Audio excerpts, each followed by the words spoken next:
forget Trump. The U.S. storms ahead on climate change like never before.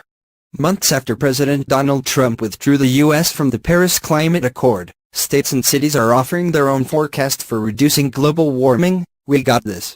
While leaders outside Washington have been implementing measures for decades when it comes to combating carbon emissions and promoting green energy, the Trump administration's rolling back of federal environmental protections has spurred localities around the country to step up in what experts say is an unprecedented effort. Since Trump took office, there's been a downpour of legislation, amendments and resolutions aimed at curbing carbon emissions that are in line with key tenets of the Paris Climate Pact, the landmark global coalition meant to curb emissions that cause climate change. We're really seeing a groundswell of activity, Sierra Club Executive Director Michael Brune told NBC News. The U.S. is moving strongly and irreversibly forward to transition to clean energy and to take on the climate crisis seriously, even if there is an absence of leadership coming from the White House, Brune added.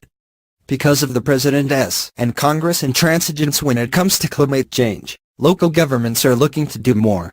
To date, 377 mayors have joined together in a group called Climate Mayors, pledging to honor carbon emissions goals set by the Paris Deal in their own cities. Under Paris, the U.S. had committed to cutting greenhouse gas emissions by 26% to 28% from 2005 levels by 2025. Another group, America's Pledge, was created in July by California Governor Jerry Brown and former New York City Mayor Michael Bloomberg to help organize states, cities and businesses in their efforts to bring down greenhouse gas emissions. Their group now includes officials from 200 cities and counties in 9 states. Actions supporting those goals have emanated from state capitals and city halls with rocket speed. More than 370 bills of varying scope are related to climate change, emissions reductions, carbon capture and green jobs have sprung up in 41 states in Puerto Rico, proposed by Democrats and Republicans alike. At least 50 of the measures have been enacted, according to the National Conference of State Legislatures, and 200 are still pending. Some states have tackled the issue comprehensively. In Hawaii, for example, the state's Democratic-controlled legislature adopted or passed a series of measures, including making chunks of the Paris Pact state law, allocating millions of dollars for emission reductions programs, and taking a step toward mandating climate change education in the state's public schools. In California, Brown extended in July his state's cap-and-trade program, which makes businesses in the Golden State pay for their carbon dioxide emissions to 2030.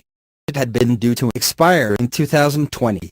Under the program, limits are set on the amount of carbon dioxide a company is allowed to emit and auctions are held in which companies bid against each other for permits that allow a specific amount of emission. The cash from the auctions goes to a state greenhouse gas reduction fund. Other states have taken a narrower approach. In Maine, for example, the politically divided legislature worked across party lines to issue $5 million in bonds to pay for prediction models for the state's coastal zones that will help monitor sea level changes in order to mitigate the impact of help prepare for rising sea levels caused by climate change. Maryland's Democratic-controlled state legislature passed a bill to incentivize farming practices that reduce runoff and emissions. Even more action is taking place at the city level. There's literally nothing more important than saving the planet, and now the city's leading the effort. Long Beach, California, Mayor Robert Garcia told NBC News. That's the world we live in with Trump having withdrawn from Paris.